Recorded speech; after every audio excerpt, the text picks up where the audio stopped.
Saludos amigos y bienvenidos a su espacio, Conversando con el Doctor.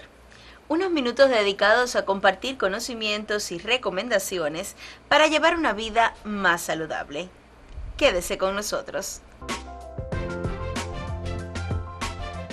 Una convulsión es siempre un evento dramático para quienes lo presencian o lo tratan desde hace mucho tiempo. Sin embargo, no todas las convulsiones son iguales ni tienen su mismo origen. Esta tarde conversaremos sobre la epilepsia. Como invitado tenemos nuevamente con nosotros al doctor José Rafael Ruiz Abrán, especialista de primer grado y profesor de medicina interna del Policlínico Universitario Romari Coro. Muy buenas tardes, Buenas profesor. tardes, Ney. Un placer. Doctor, para comenzar, ¿qué es la epilepsia? Bueno, la palabra epilepsia, Ney, deriva del griego antiguo y significaba más o menos estar poseído por algo. Y esto no es casualidad, simplemente era la manera en que los antiguos veían a esta enfermedad, creían que cuando una persona pues caía en ese trance que suponían ellos de origen sobrenatural, se debía a que estaba poseído por algún espíritu, algún demonio, y de esa manera concebían aquella enfermedad y la concibieron así durante mucho tiempo, durante muchos siglos, tuvieron esa visión. La epilepsia en realidad es una enfermedad crónica caracterizada por descargas eléctricas impredecibles, reiteradas, recurrentes, desordenadas por parte de distintas zonas del cerebro que producen varios grados de alteración de las funciones mentales y en algunas ocasiones la presencia de convulsiones. Esto es a grandes rasgos lo que se considera la epilepsia. Es una enfermedad relativamente frecuente. En Cuba, 1 de cada 1000 cubanos padece de algún tipo de epilepsia y en general se puede ver esta enfermedad lo mismo en la infancia que en la edad adulta, que en la edad de la vejez, o sea, en la tercera edad. Sin embargo, es frecuente realmente en las primeras edades de la vida. Doctor, ¿y es lo mismo epilepsia que convulsión? No, Navy, realmente no es lo mismo. La convulsión es un estado súbito en el cual ocurre generalmente pérdida del conocimiento, contracturas musculares serias, importantes, de una manera imprevista, y que puede ocurrir por múltiples causas. O sea que hay infinidad de causas que pueden generar una convulsión. En el caso de la epilepsia, podemos decir que la convulsión forma parte de la mayoría de los cuadros típicos de epilepsia, pero no todos tienen esa misma característica. Las convulsiones son frecuentes en aquellas enfermedades o situaciones en las cuales el cerebro sufre una carencia extrema de oxígeno o de nutrientes, como por ejemplo en los casos de paros cardiorrespiratorios, en la hipoglicemia severa, en la fiebre muy alta, también en otras situaciones como por ejemplo personas que tienen traumas cerebrales, o sea en la cabeza, también algunos tumores del cerebro pueden generar convulsiones, algunas drogas, algunas sobredosis de medicamentos, en fin, son unas cuantas las razones que generan una convulsión en sí y no tienen que tener una relación directa con el padecimiento como tal de la epilepsia. ¿Y entonces cuándo se sabe que un paciente es epiléptico? Bueno, en realidad el diagnóstico de la epilepsia no siempre es fácil. Se dice que existen aproximadamente 40 formas de epilepsia diferentes y en realidad hacer el diagnóstico, como te decía, muchas veces no es fácil.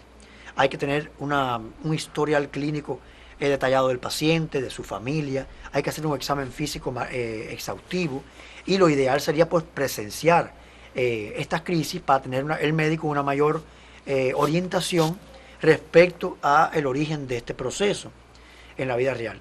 Eso es a grandes rasgos las cosas fundamentales para hacer el diagnóstico, para suponer el diagnóstico. Sin embargo, hay algunos medios complementarios de diagnóstico, como por ejemplo el electroencefalograma, que es un estudio sofisticado que mide los potenciales de acción, o sea, las ondas cerebrales de distintas partes del encéfalo, y este estudio puede localizar en la mayoría de las ocasiones los llamados focos epilépticos, o sea, aquella parte de la corteza cerebral que está enviando esas descargas que producen las crisis epilépticas. Sin embargo, es bueno saber que no siempre, 100%, un electroencefalograma puede diagnosticar la epilepsia y que hay algunos casos que requieren otros estudios y una observación, pues por supuesto, más larga a través del tiempo. Doctor, y ya una vez que se conoce que el paciente es epiléptico, ¿cuál es la conducta médica a seguir? Bueno, Neidy, ya sabemos que la epilepsia es una enfermedad crónica. Por tanto, la aspiración del médico frente a un epiléptico es reducir a la mínima expresión las crisis, los estados convulsivos, para controlar mejor la enfermedad a largo plazo. Eso es el objetivo que se persigue en estos casos. Vamos a ver algunas de aquellas acciones positivas para que los epilépticos puedan limitar esas crisis, reducir esas crisis y tener una mejor evolución de su enfermedad. Acciones útiles para contribuir a la buena evolución de la epilepsia. Evitar el estrés frecuente. Prohibir el consumo de alcohol. No abusar del café. Dormir adecuadamente. Nunca abandonar o cambiar el tratamiento sin la orientación del médico. Evitar ambientes con luces intensas e intermitentes, como por ejemplo las discotecas. Asistir periódicamente a consultas de seguimiento médico y evitar ambientes potencialmente peligrosos ante una crisis, como por ejemplo las alturas. Profesor, ¿y puede complicarse una epilepsia? Sí, Neidy. La epilepsia, como múltiples enfermedades, puede tener complicaciones. Estas complicaciones son fundamentalmente de dos tipos. Las complicaciones agudas o inmediatas de la epilepsia, el ejemplo más ilustrativo de este peligro es el llamado estado de mal epiléptico o estatus epiléptico, como se le llama en el lenguaje médico. Esto es un estado, Neidy, en el cual las convulsiones son muy intensas, no tienen periodos de recuperación entre unas y otras, o sea, se suceden unas a otras y llevan al enfermo a un estatus convulsivo con un estado de coma asociado, o sea, una pérdida del conocimiento que se prolonga en el tiempo y que puede traer trastornos importantes en el ritmo cardiorrespiratorio e incluso provocar la muerte en algunos casos.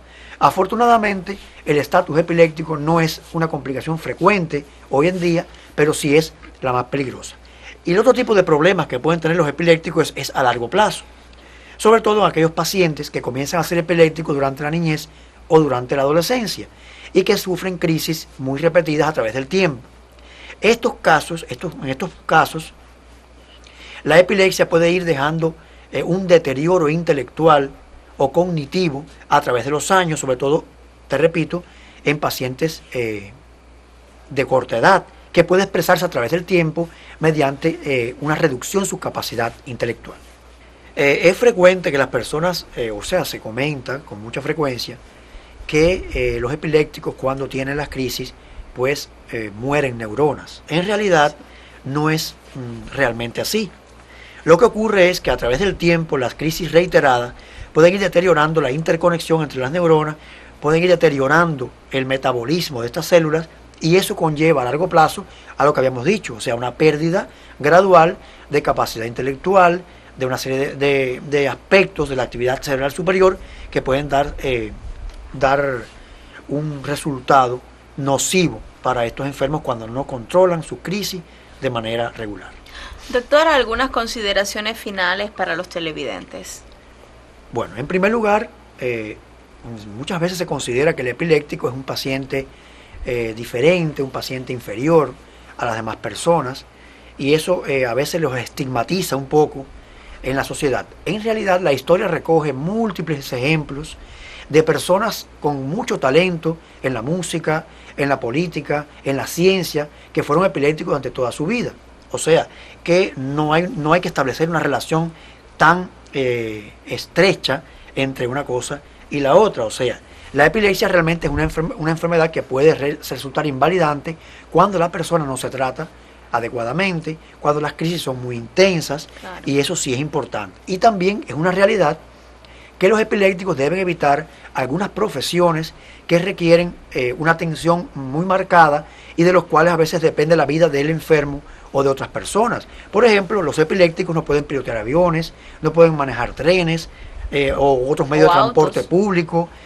Son personas que no pueden estar a gran altura, en grúas, en una serie de actividades que lógicamente de ocurrir una crisis pues puede puede resultar alguien herido o alguien dañado por este problema. Pero fuera de estos contextos, el epiléptico que hace su tratamiento, que lleva su conducta médica adecuada, que no abandona su tratamiento médico, el cual se instaura a base de muchas tabletas, como la carbamazepina, el convulsin, el fenobarbital, la primidona, el valproato de sodio, en fin, toda una serie de medicamentos que todos son muy delicados, que todos pueden tener reacciones adversas, pero cuando se hace el tratamiento correcto, la inmensa mayoría de los epilépticos pueden tener una vida relativamente normal, con sus, por supuesto, sus limitaciones, pero no tienen por qué tener una vida, una salud que los afecte en su vida cotidiana de una manera importante. Bueno, profesor, creo que como siempre hemos aprendido cosas buenas y útiles para cuidar nuestra salud.